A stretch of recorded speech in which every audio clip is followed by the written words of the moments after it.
오늘은 빚에 대해서 말씀을 좀 드리려고 합니다.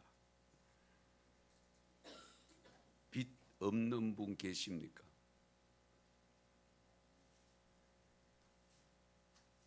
빚이란 무엇인지는 잘 모르는 사람은 아마 아무도 없을 겁니다. 왜냐하면 빚을 지지 않고 사는 사람이 거의 없기 때문에 그렇습니다. 우리가 사전을 제가 찾아보니까 빚이 뭐냐?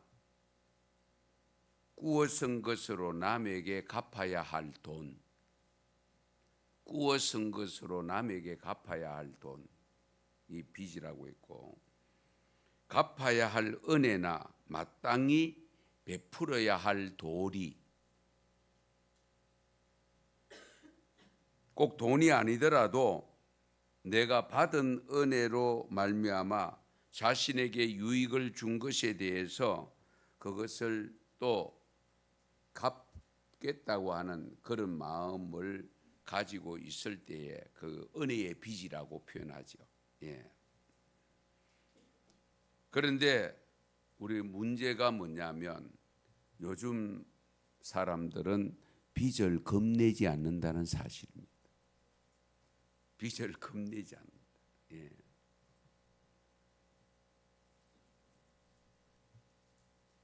겁을 안 내다 보니까 빚이 줄어들지 아니하고 늘어가고 있다는 사실입니다.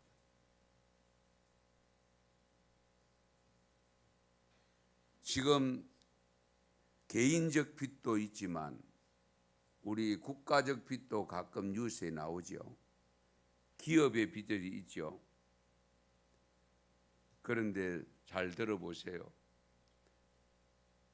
우리 국민 5천만 명, 5,100만 명, 이제 5,200만 명 이렇게 되는데 1인당 평균 빚이 2,500여만 원 된다고 합니다. 전체 지고 있는 빚이 개인 빚입니다.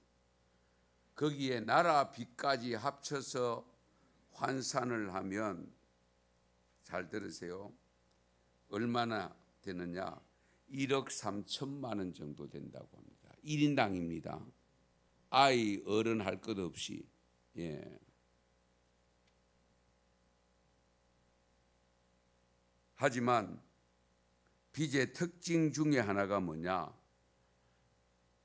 빚은 반드시 갚아야 합니다. 빚은 반드시 갚아야. 1803년 미국의 대통령이었던 토마스 제퍼슨이라고 하는 그 대통령이 계셨는데요. 임기 마지막 해가 1803년이었는데 그 해에 버지니아 주에 있는 모리스라고 하는 은행이 있는데 그 모리스 은행의 제퍼슨이 대통령이 보낸 편지를 약 그 당시에 3만 부를 제작해 가지고 인쇄해 가지고 전국 각지에 뿌린 것으로 유명합니다. 그러면 대통령이 은행에 무슨 편지를 보냈느냐? 대통령이 빚을 지고 있었대요. 그런데 그 빚을 갚지 못하니까 여러 가지 문제가 발생할 것 같으니까 은행에다가 일종의 좀 갚는 것을 연기해 달라고 사정하는 그런 요청하는 편지였답니다. 일개 대통령인데 아직도 현직에 있는 대통령이 보낸 편지인데 우리나라 같으면 가능하겠습니까? 그렇게 보낸 편지를 또 은행이 약 3만 부를 인쇄를 내가 전국에 다 돌렸다는 사실입니다. 우리 같으면 감추어줘야 될 텐데 그렇잖아요. 예. 그렇게 한 이유가 뭐냐? 이 모리스 은행이 그렇게 한 이유는 아무리 뛰어난 사람이라도 설령 그 사람이 일국의 대통령이 된다 할지라도 빚을 잘못 진다면 반드시 어려움에 처할 수 있다는 것을 백성들에게 알리기 위해서 그렇게 했다는 겁니다. 대통령도 이러는데 하물며 누구든지 진 빚은 갚아야 된다. 그리고 이런 어려움이 찾아올 수 있기 때문에 빚을 지혜롭게 사용해야 된다. 이제 그런 의미를 두고 있었던 것 같습니다.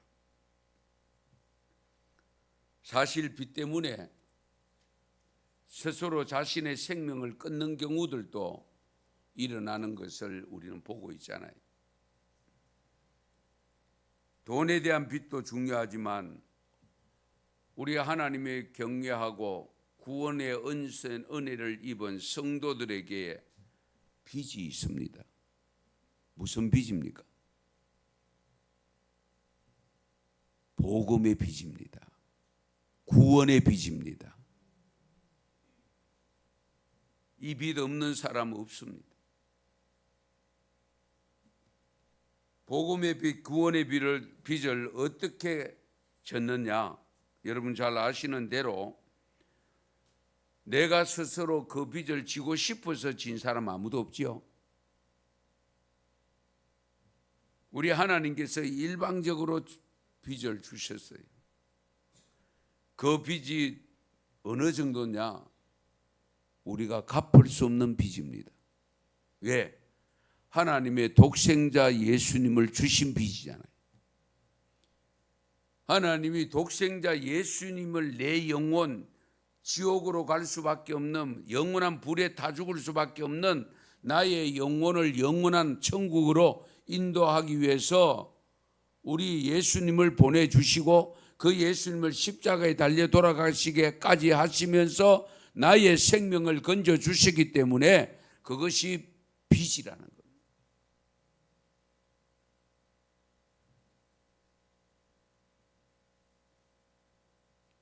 이런 측면에서 우리 예수님은 사실은 자신만 생각했더라면 그런 고난을 당할 이유도 없고 십자가를 져야 될 이유도 없잖아요. 이 땅에 오실 이유조차도 없습니다.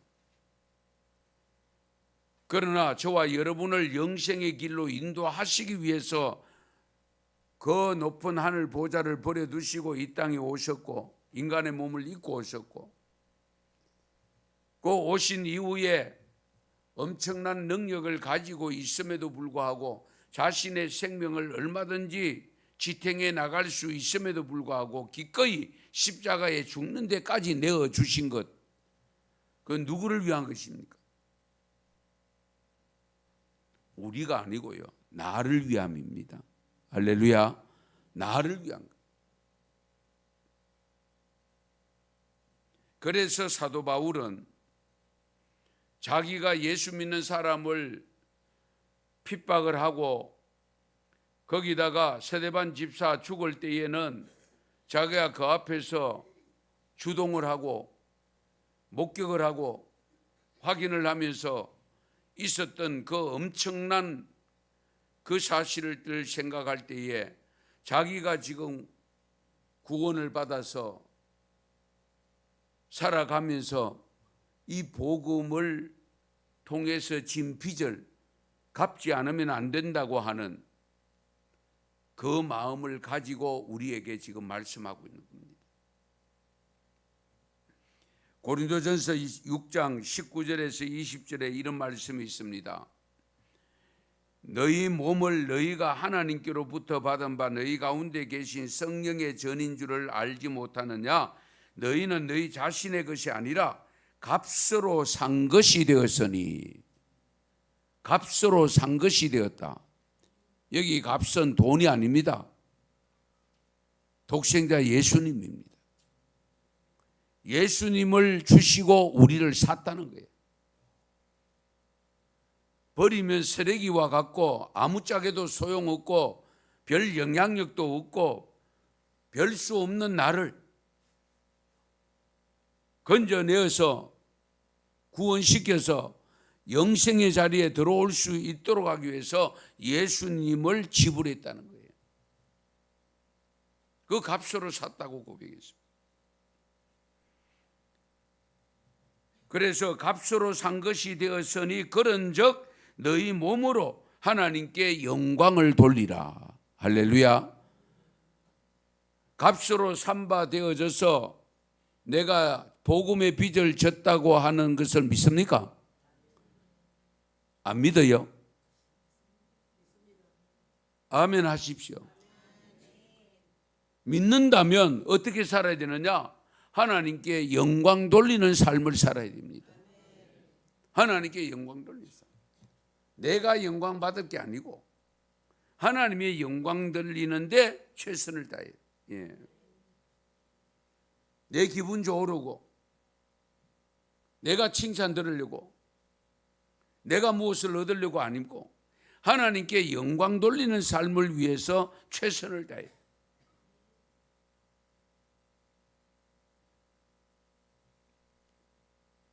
어쨌든 우리 예수님께서는 나의 구원을 받게 하신 생명의 은인이 됨을 한시도 잊어서는 안 됩니다. 우리가 육신의 생명도 구해주거나 정말로 절박한 어려움 속에 그 어려움을 해결해 준 분이 있다면 두고 은혜 갚는다고 하잖아요. 만약에 그런 마음이 없다면 사람 취급 못 받잖아요. 인간 취급 안 하잖아요. 크든 적든 간에 은혜를 입은 자가 그 은혜를 알고 은혜 갚는 삶을 살려고 할 때에 우리가 표현하는 게 있죠. 그 사람 됐다. 사람 됐다. 그런 표현을 쓰잖아요. 만약에 은혜 갚는 삶을 제대로 살지 않으면 어떻게 합니까? 그 인간도 아니다. 그런 표현 아닙니까? 그런데 우리가 세상에 살면서 그런 크고 작은 지는 빚, 그거는 뭐 비교할 바가 안 되는 복음의 빚, 구원의 빚을 우리가 갚는 삶을 살아야죠. 예. 그래서 로마서 1장 14절에 보면 헬라인이나 야만인이나 지혜 있는 자나 어리석은 자에게 다 내가 빚진 자니라. 할렐루야. 다 내가 빚지다. 예. 헬라인이나 야만인이나 지혜 있는 자나 어리석은 자에게 다 내가 빚진 자라. 예. 그러니까 모든 사람에게 빚을 졌대요. 주님에게 빚만 진 것이 아니고, 그리고 보니까 자기가 그동안 핍박한 거 생각하면 다 빚을 지고 살았다. 사실 저와 여러분도 가만히 돌아보면 갚을 빚이 이만저만 아닙니다. 이 땅에 태어나게 하신데 하나님이 주신 것도 있지만은 또 부모님을 빌려서 부모님을 통해서 태어났잖아요. 자라는 가운데에 형제의 도움을 받고 친구의 도움을 받고 선생님의 도움을 받고 나를 도와준 사람이 한두 분입니까? 잘 생각해 보세요. 지금도 서로 협력하는 가운데 살고 있잖아요. 예. 가만히 생각해 보세요. 빚투성입니다.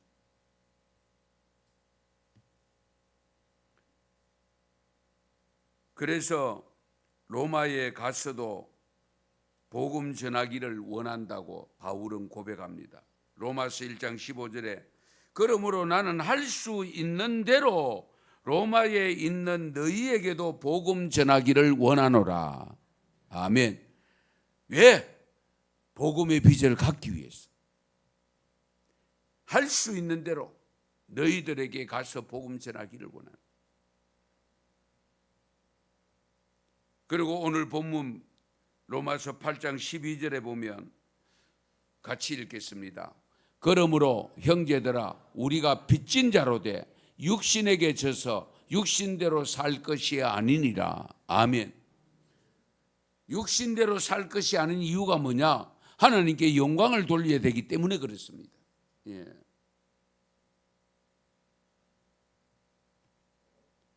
이 말씀에서 그러므로 형제들아 우리가 빚진 자로 돼 한 것은 우리 앞에 내용이 무엇인가를 보면 빚진 자라고 고백한 이유를 알 수가 있는데요. 11절 말씀을 보시면 예수를 죽은 자 가운데서 살리신 이의 영이, 이 말씀 잘 보세요. 예수를 죽은 자 가운데서 살리신 이가 누굽니까? 하나님이죠. 그 하나님의 영이 누구 안에 있습니까? 내 안에 있어. 그래서 우리는 하나님의 영, 성령을 내 안에 모시고 살기 때문에 나는 뭐가 되어 있습니까? 지금 성전이 되어 있습니다. 거룩한 성전입니다. 할렐루야. 그러므로 더럽히면 안 됩니다. 죄 짓는데 함부로 들어가면 안 됩니다. 성전이기 때문에 거룩한 하나님이 내 안에 들어와 계시고 그 하나님의 영, 성령이 내 안에 들어와 계시기 때문에 우리가 할 수만 있으면 성결하게 사용해야 되고 성결하게 유지를 해야 됩니다. 이 점을 우리가 항상 염두에 두셔야 돼요. 그 영이 어떻게 됩니까? 잘 보세요, 말씀. 그 영이, 하나님의 영이 내 안에 거하시면 그리도 예수를 죽은 자 가운데서 살리신 이 하나님이 너희 안에 거하심으로 그의 영으로 말미암아, 하나님의 영으로 말미암아 너희 죽을 몸도 다시금 어떻게 해요? 살리신다. 할렐루야. 바로 이 부분. 예수 그리스도를 부활하게 하신 그 하나님의 영이 바로 지금은 내 안에 들어와 계시고 그 하나님의 영이 내 안에 들어와 계심으로 말미암아 우리가 죽을 몸도 살리시고 그리고 이미 죽어서 장사 지낸 바 된 그 육신의 몸도 부활시킵니다. 할렐루야. 왜? 영이 살아있기 때문에.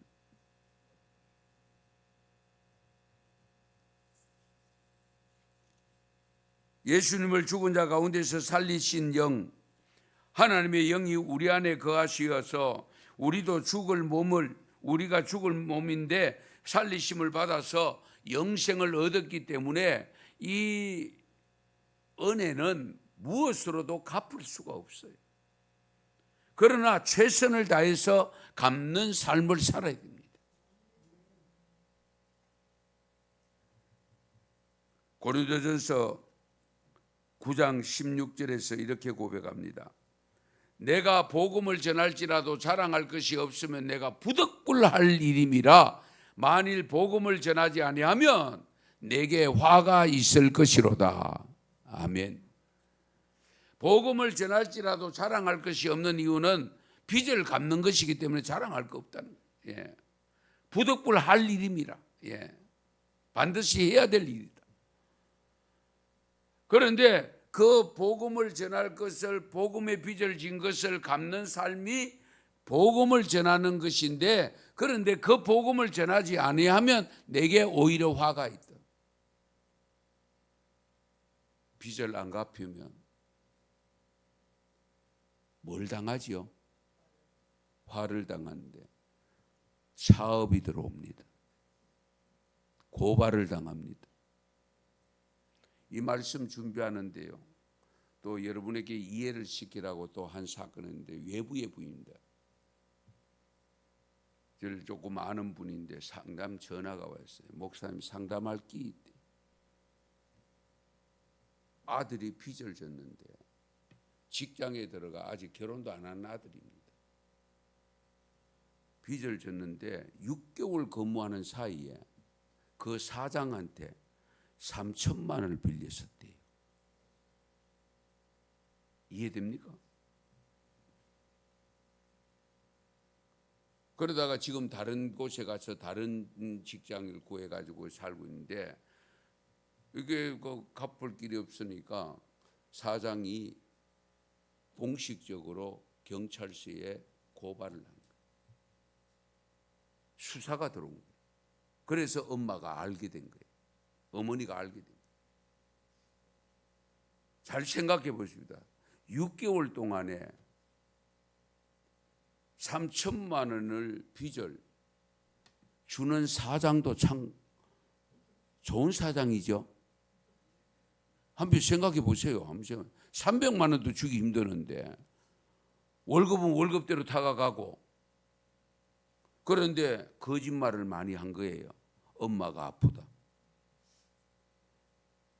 그러면서 6개월 동안 3천만 원을 빚는데 그거 이제 제대로 못 갚으니까 안 갚으니까 공식적으로 고발을 하고, 그 고발한 그 경찰서에서 엄마에게 전화가 와서 알게 된 거예요.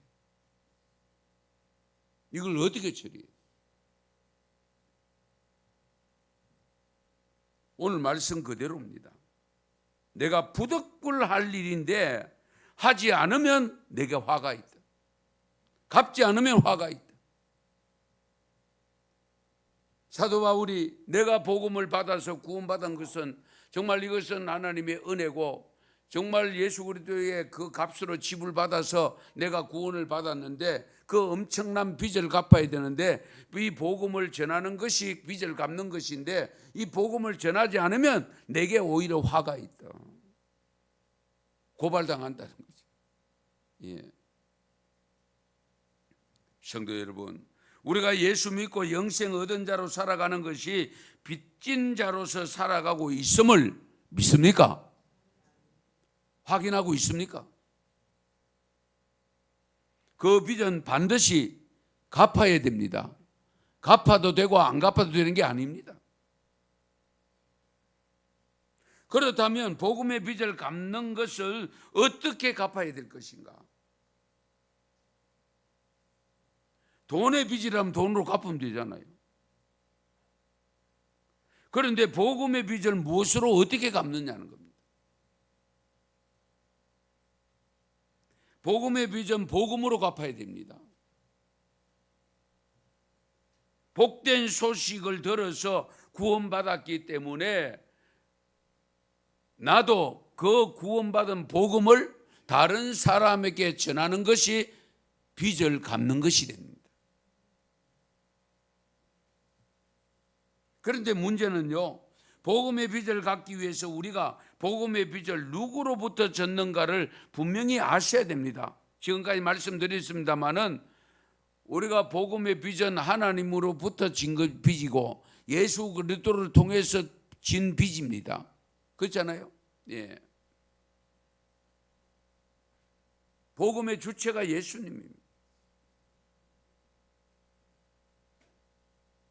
그렇다면 우리가 무엇을 전할 것인가? 복음을 전해야 되죠. 예수 그리스도를 전해야 되죠.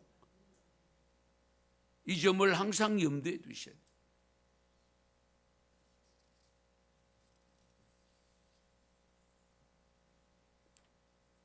복음의 빚을 갚는 것은요, 복음의 증인이 되는 겁니다.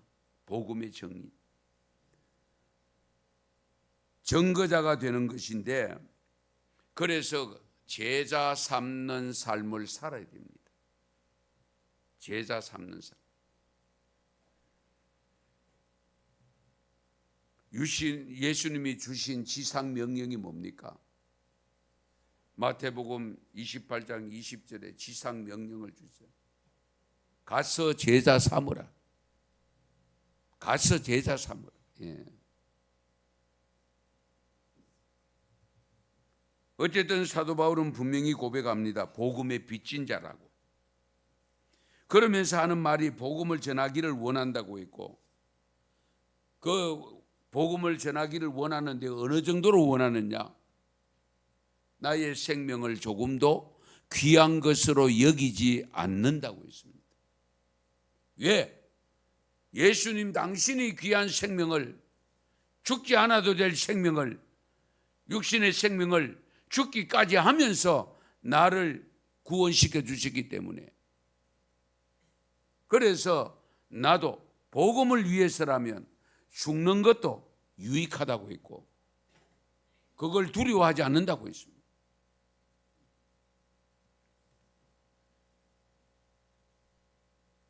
장욱조 목사님이 작사 작곡한 나는 빚진 자란 복음송인데, 제가 노래 이게 저는 잘 모르기 때문에 가사만 전하겠습니다. 나는 빚진 자, 나는 빚진 자, 예수님께 빚진 자, 나의 죄짐을 대신 지시고 십자가에 달리셨네.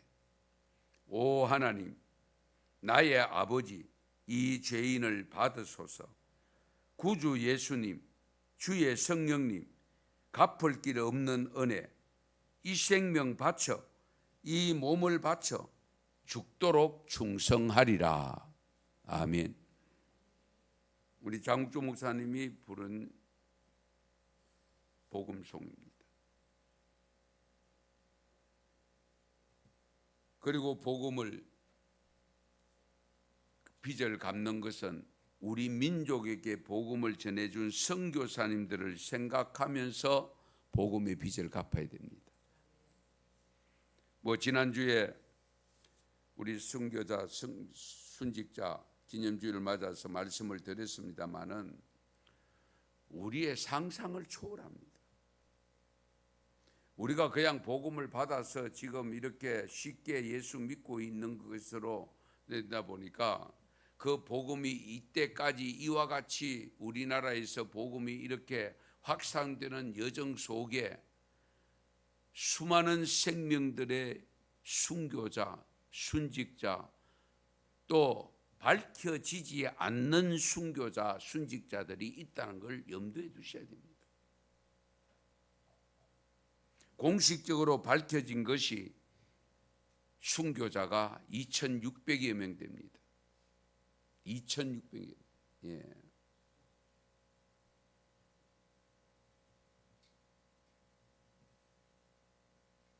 정말 사도 바울과 같은 이런 마음의 자세를 가지고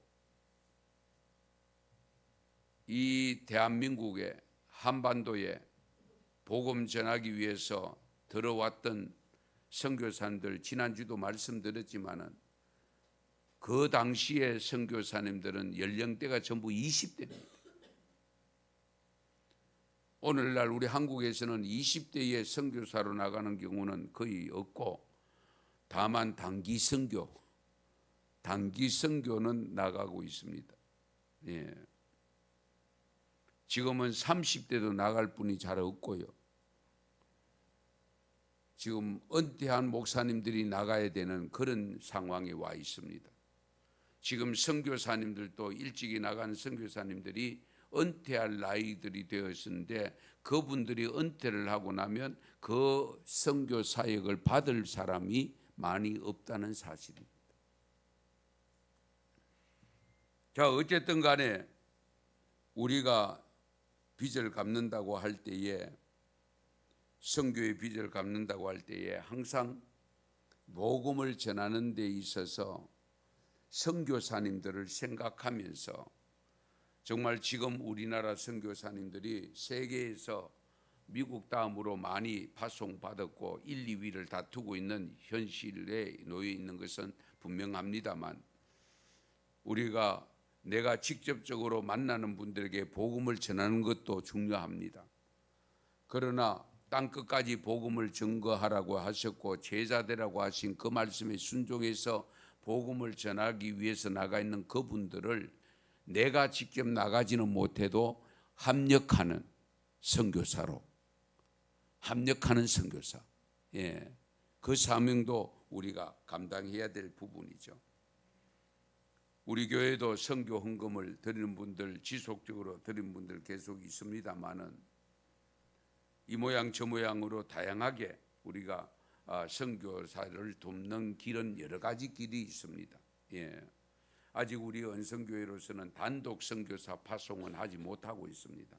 전부 합력하는 선교사, 그냥 한 달에 그저 10만 원, 20만 원 도와주는 선교입니다. 그것을 가정적으로도 할 수 있고 개인적으로도 한 분씩 맡아서 할 수도 있습니다. 어떤 교회는 그렇게 해서 선교사를 협력하는 교회들이 있습니다. 아예 개인적으로 1대1로 연결시켜서 그렇게 하는 경우, 아니면 가정적으로 해서 연결시켜서 그렇게 선교하는 그런 경우들도 없지 않아 있습니다.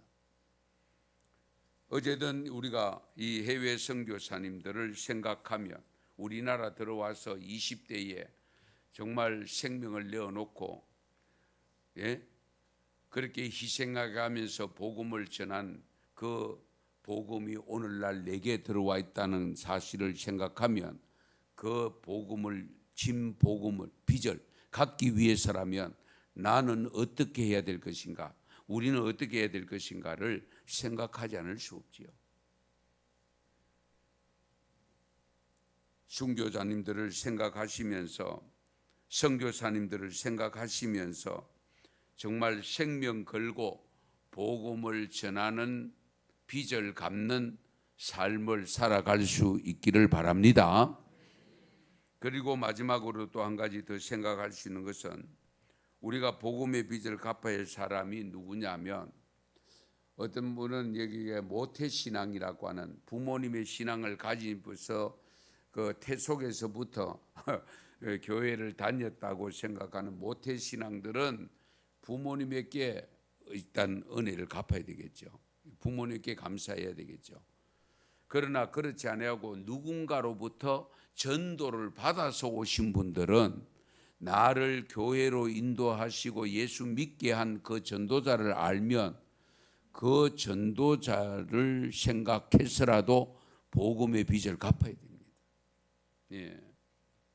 그분을 통해서 내가 구원받았다. 우리 가족 전체가 구원받았다. 그렇게 생각하면은 그 다음에 어떻게 돼? 나도 이 복음을 그냥 있을 수 없다. 나도 전해야 되겠다. 생명부지한 사람에게 전할 수 전혀 알지 못하는 사람에게 전하는 경우도 있고 평소에 잘 알고 지내는 분들에게 전할 수도 있습니다. 그래서 여러분들 사도 바울을 생각하면 정말 우리가 깊이 깨달아야 될 부분인데요.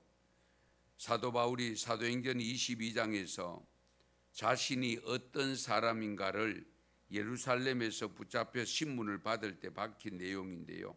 사도행전 22장 19절 20절에 이런 말씀이 있습니다. 한번 같이 읽겠습니다. 내가 말하기를 주님 내가 주를 믿는 사람들을 가두고 또 각 회당에서 때리고 또 주의 정인 스데반이 피를 흘릴 때에 내가 곁에 서서 찬성하고 그 죽이는 사람들의 옷을 지킨 줄 그들도 아나이다. 아멘. 복음이 전해진 각자에게 전달된 모든 과정에서 내가 예수 믿게 된 것의 전체 과정에서 하나님이 일일이 간섭하셨다는 사실을 기억하셔야 됩니다. 우린 자꾸 우연이라고 생각하는데 우연은 없습니다.